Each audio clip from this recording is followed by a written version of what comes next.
और sign area में practice करता हूँ कि भारत में खास वजह जो दिख रही है, सभी लोगों को लगता है डिप्रेशन, सभी लोगों को लगता है एंजाइटी, सभी लोगों को लगता है प्रेशर, मेंटल प्रेशर। उसको प्रिवेंट करने की एक ही तरीका है फिलहाल तो, बात करो।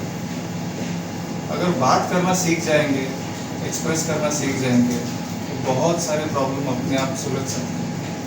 हम लोग दो चीज़ों के बारे में बहुत कम बात करते हैं, एक तो सेक्सुअल हेल्थ और दूसरा मेंटल हेल्थ। अगर इन दोनों चीज़ों के बारे में बात करना, चर्चा करना, बिना किसी झिझक के अपने काउंसलर से मिलना या फिर दोस्तों से बात करना, वो अगर सीख जाते हैं तो बहुत सारा प्रेशर हमारा बहुत कम हो जाता है और बात करते समय ही हमारे सॉल्यूशंस अपने आप निकल आने के बहुत अच्छे चांसेस हैं। सबसे पहले तो हमें बात करना सीखना चाहिए। जैसे कि इस ऐसे जो पेशेंट्स होते हैं जो सुसाइड कर सकते हैं, इसके कोई लक्षण होते हैं कि जिनके पता चलता है कि जैसे उनके रिलेटिव्स या उनके फ्रेंड सर्कल या उनके कोई ऐसे हो, तो ऐसे कोई पेशेंट होते हैं जिनको हम लोग उनके जरिए वो नहीं बता सकते, तो हम लोग उनको अप्रोच करके हम लोग उससे कंसर्न मतलब उनकी बाहर रिकवरी करने के लिए कोशिश करें। जी, कैसे रहता है कि कुछ हमारे कल्चर में कुछ लोग ऐसे बोलते हैं कि जो बोलते हैं वो जो गरजते हैं वो कुछ करते नहीं। जी हाँ, वो बहुत गलत नोशन है हमारा, क्योंकि जो बोलते हैं उनके दिमाग में कुछ चल रहा है जी और अगर कुछ चल रहा है तो क्या चल रहा है वो फाइंड आउट करना बहुत ज़रूरी है।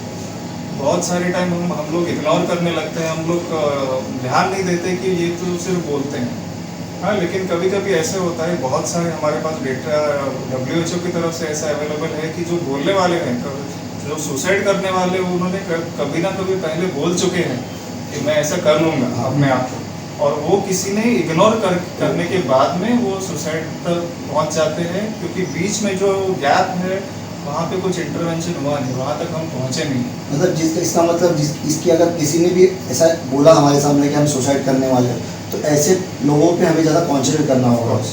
हाँ, तो यही एक प्रिवेंशन जिससे हम लिखा सकते हैं। ये एक चीज़ है। दूसरी चीज़ ये है कि हमें थोड़ा ऑब्जर्व करना है कि हम में ऐसे कुछ पर्सनालिटी में कुछ ऐसे कैरेक्टर्स है, जैसे कि इम्पल्सिविटी, दिमाग में कुछ विचार है और हम लोग कर बैठे, ऐसे कुछ लक्षण हमारे में ऑलरेडी है क्या? मतलब जैसे कि मुझे गुस्सा आया और गुस्से में मैंने गाली दे दी, मुझे कुछ हो गया, मैंने वो तोड़ फोड़ करके रख दिया। तो विचार और कृति में जो डिफरेंस है, जो गैप है, वो मेरा कम है क्या? अगर कम है तो मुझे बहुत ज़्यादा चांसेस है कि मेरे दिमाग में विचार है और मैं कुछ कर लूँ। तो ऐसी इम्पल्सिविटी हम में है कि अगर वो है तो उस पर हमें कुछ काम करना चाहिए, पहली बात। दूसरी बात ये है कि हमारे अड़ोस पड़ोस में ऐसे कुछ लोग शायद हैं जो ग्रुप से थोड़ा बिछड़ चुके हैं, ग्रुप के टच में शायद कुछ लोग नहीं हैं कुछ दिनों से। तो जाके पूछो बेझिझक। अगर आप उसके दोस्त हो गए तो जाके डिस्टर्ब करो उसको, जाके कि एग्जैक्टली हो क्या रहा है बेटा, मुझे बता।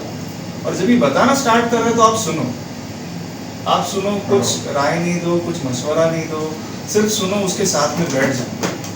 हाँ, जब भी आपको ऐसे लग रहा है कि वो कुछ एक्सप्रेस करने की कोशिश कर रहे हैं, उसको पूरी तरह से करने दो, उसको वेंटिलेट करने दो।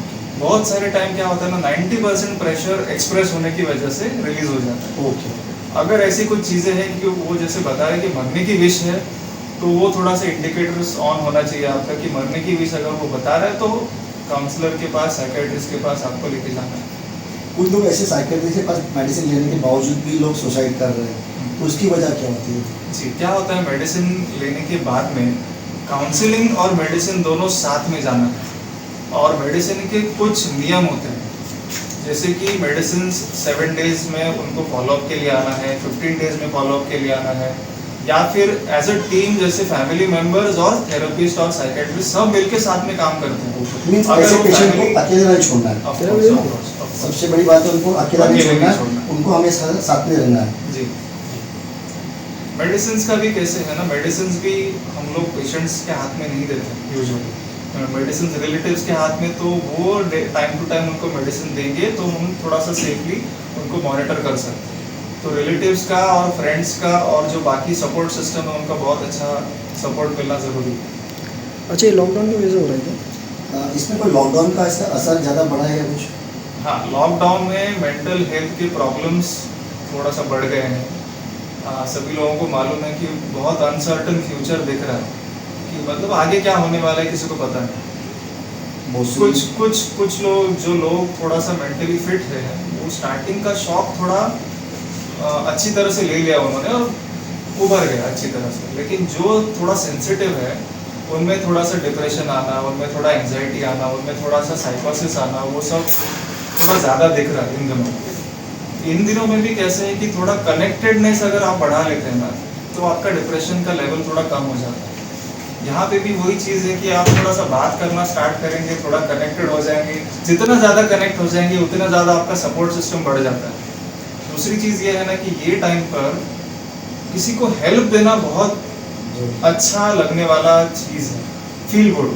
मतलब जैसे मैं अगर घर के बाहर निकल रहा हूँ लॉकडाउन में तो मैं 10 लोगों को पूछूंगा बिल्डिंग में, मैं बाजार जा रहा हूँ कुछ लेने का है तो मुझे बताओ, मैं लेके आ रहा हूँ, दैट इज़ हेल्प। तो ये जो हेल्प दे रहे हो आप, देने से जो खुशी मिलने वाली है ना वो ज़्यादा टाइम तक चलती है, ऐसा रिसर्च है, ऐसा साइकोलॉजिकल रिसर्च है कि मैं अगर कुछ दे रहा हूँ और उसके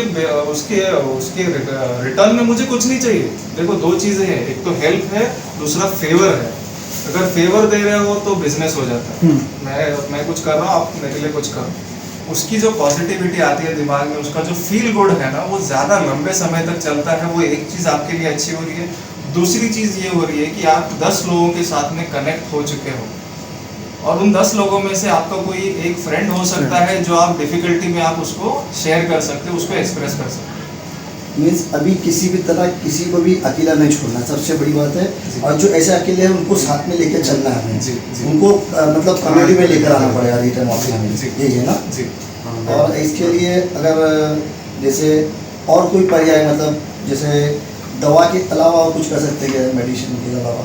जी, जैसे जो बोलते हैं ना योगा है, मेडिटेशन है, उसमें से एक बहुत सिंपल है कि एक माइंडफुलनेस एक्सरसाइज, जो योगा शायद नहीं करना चाहते या फिर सीखे नहीं।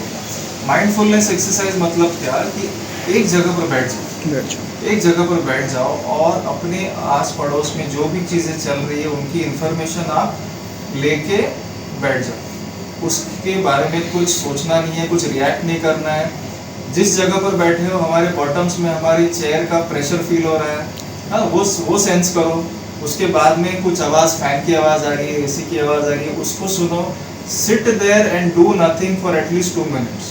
Do this mindfulness exercise, fill your mind with information and do not do anything about it. तो उससे क्या होने वाला है ना, उससे आपका पेशेंस बढ़ जाता है।